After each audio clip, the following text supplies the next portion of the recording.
Ladies and gentlemen, Indonesia is open for more business. See Mr. Fernando Zavala, Chairman of the APEC CEO Summit 2024 and former Prime Minister of Peru, distinguished panelists, distinguished delegates from Indonesia, all the ministers attending. I would like also to acknowledge the presence of many notable CEOs from Latin America and the Caribbean, and distinguished participants from the ASEAN Business Advisory Council. Ladies and gentlemen, I'm very honored to be invited to address this distinguished body.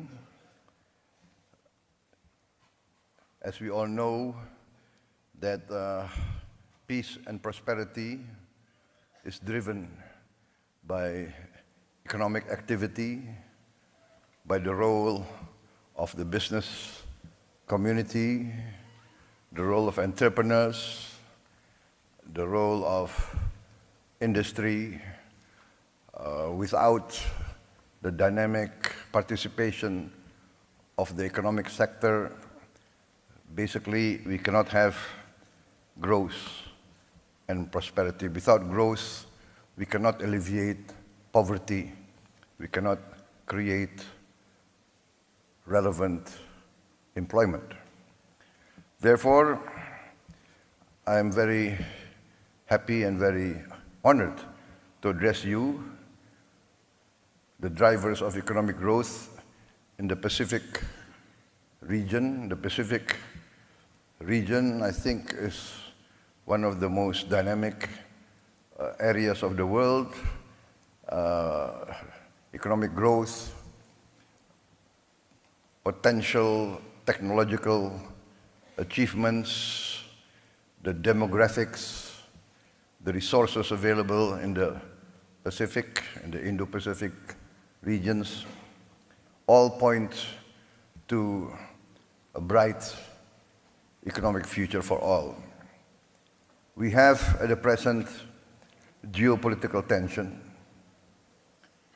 but I am an optimist in the interests of humanity. I believe that the leaders of the great powers of the world, in the final analysis, will always opt for the common good. Rivalry is historical. There will always be rivalry. But our planet has become smaller. We are now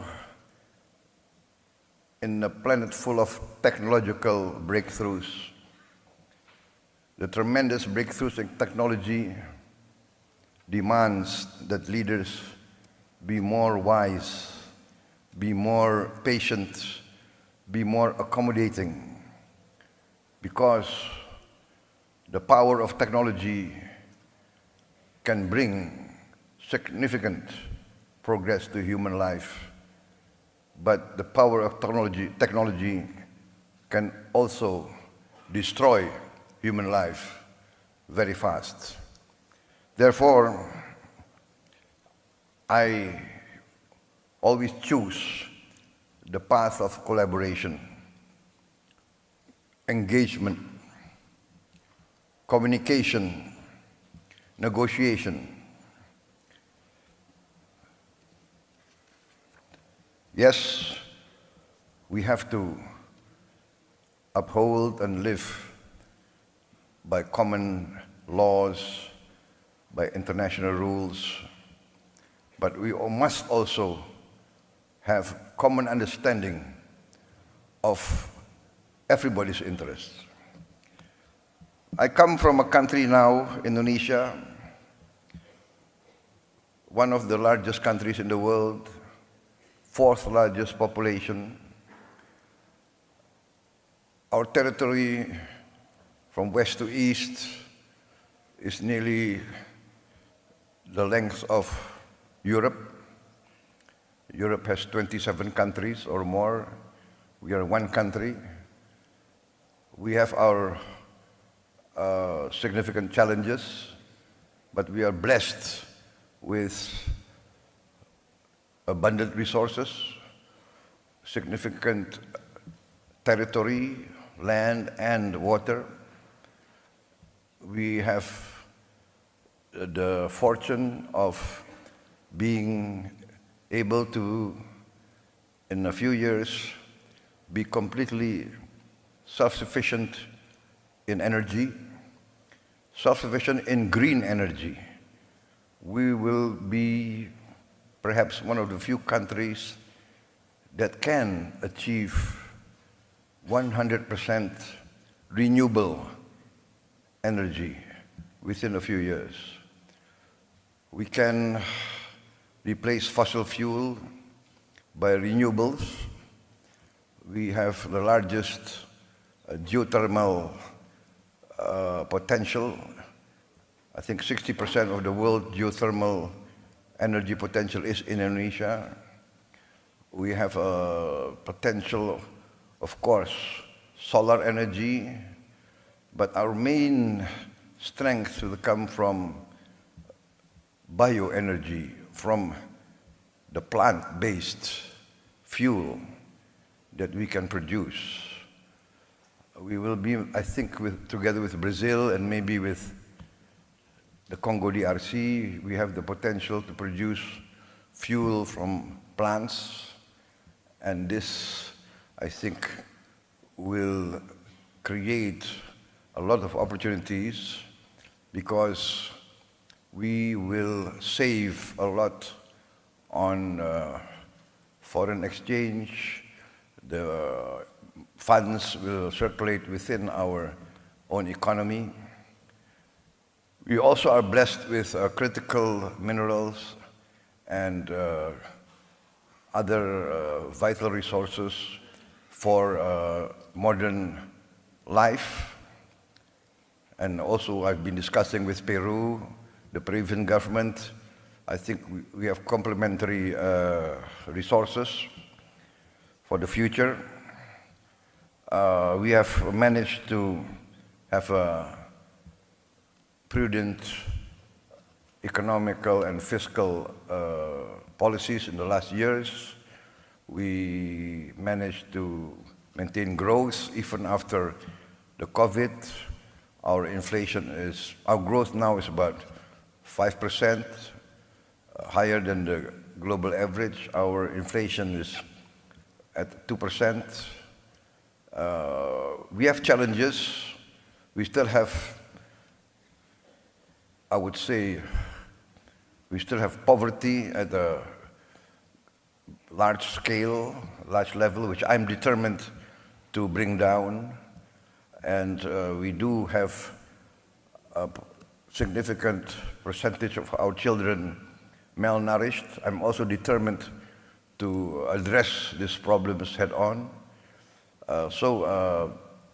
Ladies and gentlemen, I am a firm believer in the role of private business. Before I entered government, I was also a businessman, an entrepreneur, so I do understand from both sides the concerns, the challenges faced by private business. I think private business wants certainty of the legal system. Private business wants favorable economic climate, political climate, stability, security, and good conditions, favorable incentives, and this we are addressing. We have liberalized our laws. We open the health sector for foreign health companies. We are opening our education sector. We invite foreign universities to open campuses. We are inviting foreign hospitals to open their branches in Indonesia. we are going forward with more incentives. We have created several special economic zones, and we will create more of these special economic zones in order to invite the modern and advanced leading-edge technology, especially as the traditional economy. For instance, we are very bullish on our maritime industry, fisheries. I think we are now 3/4 of our national territory is water. We have tremendous potential for, let us say, a well-planned fishery program, aqua farming, and a lot of processing industries. We are determined to industrialize by downstreaming our resources, processing our resources. We have 26 commodities which we are determined to have a processing industry. We calculate that we need investment of around $600 billion, and we invite foreign participants to come in and take part in this. And many of the companies have been involved in our economy for many, many years. We are also pushing for more exploration of oil and gas and other minerals. So, ladies and gentlemen, Indonesia is open for more business. I'm determined to protect all investments, to give favorable economic conditions, and to be involved in the major economic organizations of the world, and to work together with all of you to create mutual prosperity. I believe that prosperity can only come from peace. Peace comes from understanding. Understanding comes from engagement and negotiation.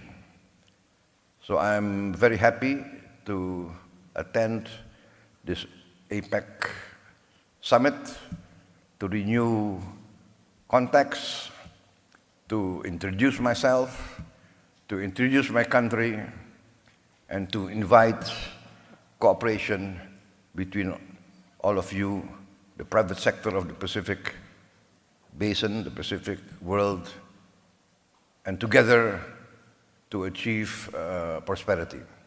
Prosperity, in the end, I would say, guarantees peace and stability. Ladies and gentlemen, I think that concludes my remarks. And once again, thank you for inviting me, and I wish this APEC Summit, this APEC CEO Summit also to be very successful. Thank you very much.